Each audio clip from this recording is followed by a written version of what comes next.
Hey guys, thanks for checking out my channel Maverick's Arcade. My name is Chuck, and today we're going to be talking about the last part in our video series for LEDBlinky, and that is the Jukebox functionality. Now, the first thing we're going to do is we're going to look at the animations that we have set up in previous videos that we will be using for the Jukebox functionality. So to kick it off, let's go to the screen here so you can see my desktop for my arcade. And we're going to look at the animation editor. And once it loads up, we're going to load the animation for the first animation, which is going to be our attract animation. Now again, I've not updated this yet for those couple of extra controls I added, but again, this is just for you to see it. And let me pull up the arcade cam. So when we hit play on this, you can see this is the normal attract mode animation that I use at full speed. Now this is what we're going to be using for the pulse animation, and I will explain that shortly. So that is the animation we'll use for that. And then another animation we're going to be doing is for one that just blinks the controls. Now for that, we only are going to use the first frame of the animation. Static. So this is our buttons lit when we're normally in our front end, and basically we're going to be using that just to blink the lights for the blink type, blink controls animation type. Now there's an amplitude modulation. It doesn't work exactly as I had hoped, but let me show you what that animation looks like. It's trying to emulate the UV meters. You know how like previously you would have like it starts out green, then goes yellow, then goes red, like an old stereo needle. Trying to do that same sort of effect. So you can see it here. As you can see, it's going across, and the rest of the lights are changing red to green to red to match. So that's that animation. Now let's actually go close this. And we're going to talk about the first type of animation. Now what we're going to show first is going to be the pulse animation. Now this documentation I pulled straight off of the LEDBlinky website. And it simply says that the pulse animation is using a select frequency, and the specified animation will continue through its normal animation process. And basically when it hits the beat of the music, it's going to move to the next frame of your animation. So for that, what we want to do over here in LEDBlinky is go to audio animation. Now again, my arcade uses a couple of console lights that stay lit, the ground effects stay lit, and the marquee usually stays lit. Now when we're in jukebox mode, I want those to be used. But because for the rest of my arcade functionality, I want those marquees to be static and everything else to be static, then in all of my game options, I have specific animation files listed. If you wanted your game to normally use the audio animation, which is what this is called for the jukebox mode, is audio animation, then you would simply go to the very top and select audio animation. But again, I want to only use the animation when I choose to. And we'll get to how I do that in a moment. So we are going over to audio animation, and we have it selected for attract mode because that is my effects where the lights dance around, and it is set for pulse animation. So I am going to pull up a song for the pulse animation, and we will get a glimpse at this. Got to turn on my audio just a little bit.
So we're going to go ahead and stop our music for a second, and we're going to go ahead and stop our animation test mode.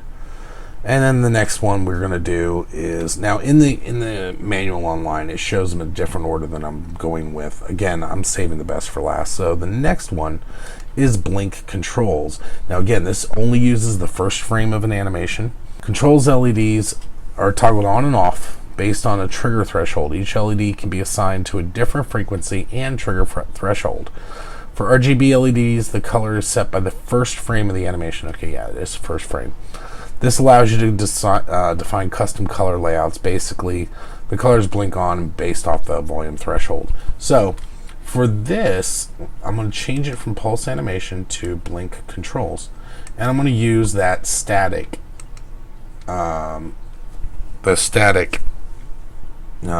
animation that I use for my normal gameplay. Now it's asking me, because you're selecting this, do you want to change it in the primary part of LEDBlinky? Now I don't, because again, I use the marquee as a static light. So I don't want an animation, because the animation will control all the lights. And then basically your game will override those controls, but I don't find it to look very clean doing that, personally. But you can play with it, see what you think. Anyway, so I'm going to say no. And then I'm going to make sure that that's selected static. These options here are not available. And again, you have a trigger threshold. You have an increase amplitude option. And then you have the lock the threshold, which would be this bar here to turn. Again, just play with these buttons, but this is to show you how it works. So we'll hit test, and we will again turn on some music.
We're going to stop the music, and we're going to hit stop here.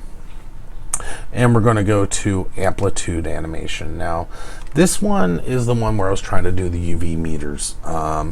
So this one is, it sequentially assigns each frame of the animation to an amplitude. So, let me just go ahead and read. For example, amplitude level uses frame 1, amplitude level 2 uses frame 2, and so forth. By assigning the frequency to each button, you can effectively do an animation that will change with the overall value of the amplitude. This works best with frames, animations of 50 frames. So the green to yellow to red that I created is 50 frames, but I did notice it acts kind of funny. So let me show you what happens when I do that. So I go to my animation that's called UV meters. It's jumping all around through my remote session. Okay, so UV meters. I do not want to change the gameplay animation. I'm going to go ahead and turn on test.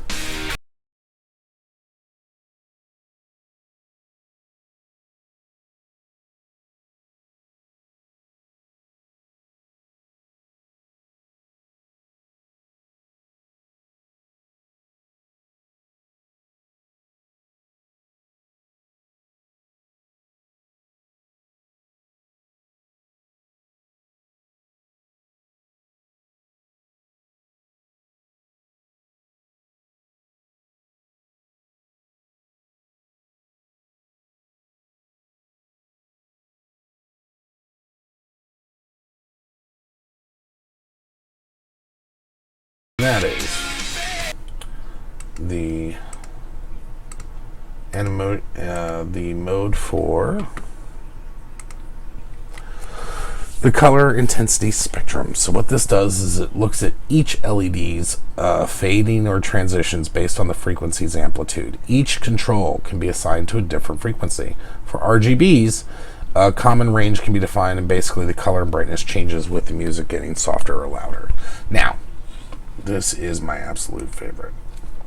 And what I used is for the, basically when it's non-active, it's going from the range of least active to most active. So it's going to go through black, blue, green, and red in my case, because that's the way I've configured it. Now, I personally am using blue, red, and green to get the most range of colors through my through the process of the music. Now, in my case, I again have single amp checked, lock frequency should not be checked because I want every button to act individually. And the gameplay animation is not used in this case. And we're going to go ahead and make a little bit of tweak once we start it. So let's go ahead and hit test. And I just want to make sure I got it right before I show some of my favorite songs.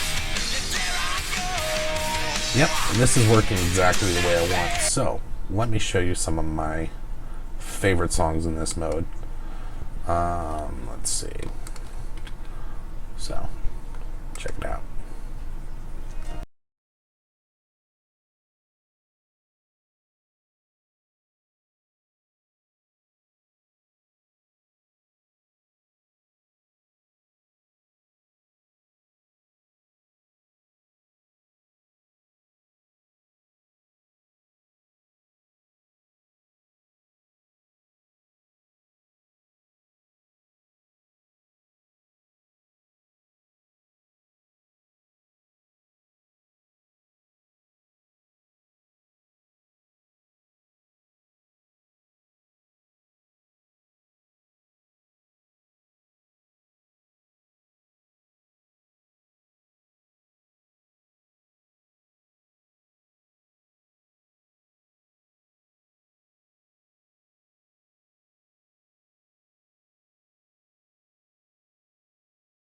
Of course, I love that. I love how it plays and it glitters as it comes in. But let's check out another song.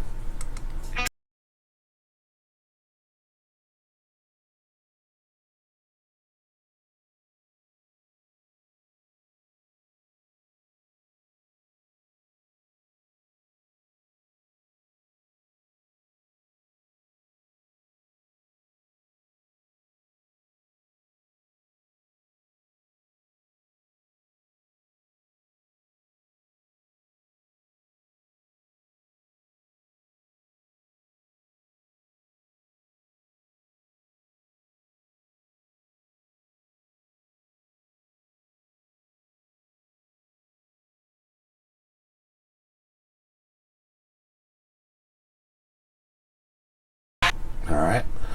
And of course, if we're looking for loud to quiet, I know I'm going to skip part of the song and it's almost a crime, but I don't want to record the whole thing.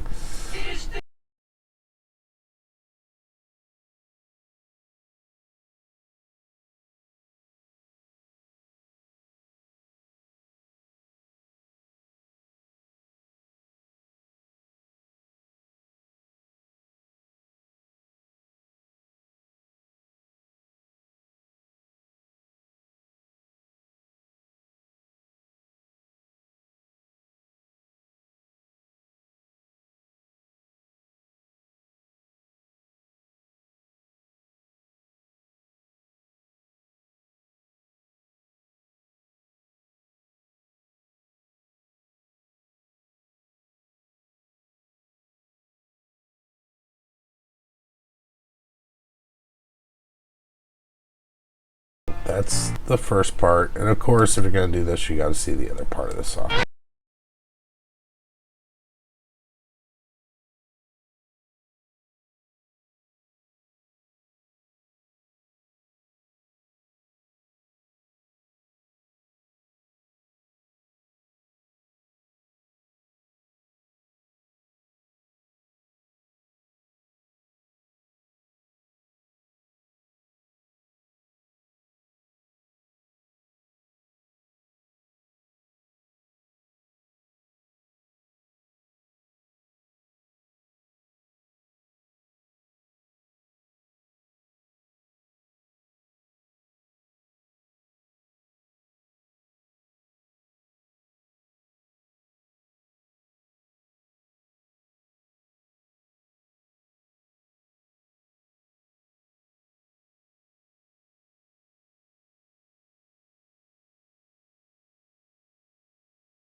So that is, again, in that mode. Now, one thing about this, again, like I said, in my animations, the marquee and everything is used. Let me shut off the audio input from the arcade.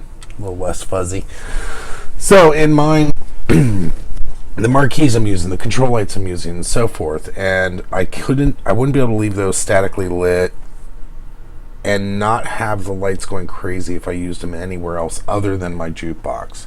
So on my setup, what I have is when I launch jukebox programs, instead of launching the exe of the jukebox itself, I am launching a batch file, which I'm showing here.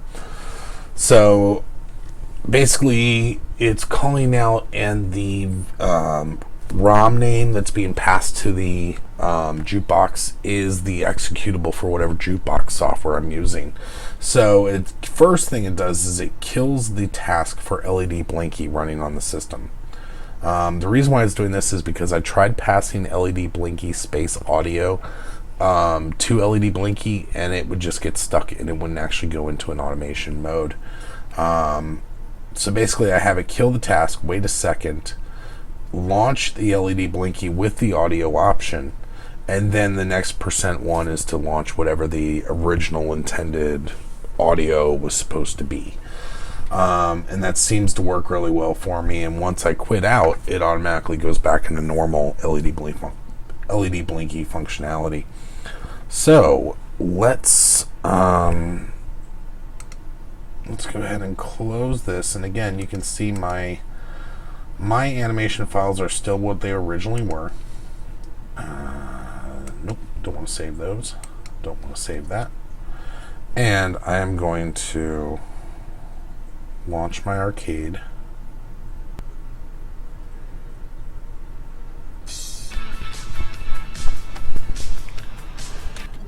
And we go ahead and go into the jukebox, and we're going to launch Pandora. And again, it's killed the process for LEDBlinky, and it should be launching. Oh. And again, it takes a second for the LEDBlinky to catch up.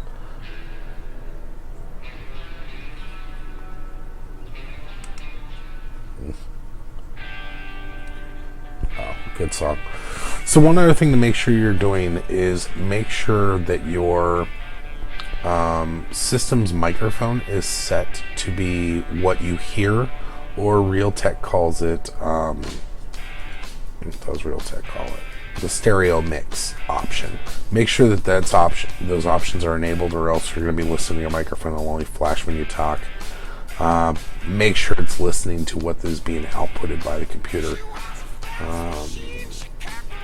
And that's pretty much it. I'm sure there's something I missed, that if so, I'll add an annotation while I still can. But again, those are the 4 functions. This style of graphic is my favorite. And we're going to have more videos for you soon. Let me get out of there. Go back here. So if you guys have any questions, please let me know. Again, that's just the example of the effects. You're going to have to play with it a little bit until you're comfortable with it and you find the style that works for you the best. But again, that's just kind of an overview of how you get it configured. And if you enjoyed this video, please click like below. If you have any comments or suggestions, you can either comment below or email mavericksarcade@gmail.com. And if you're into home gaming, emulation, or arcade machines, please consider subscribing to my channel. Thanks again for watching.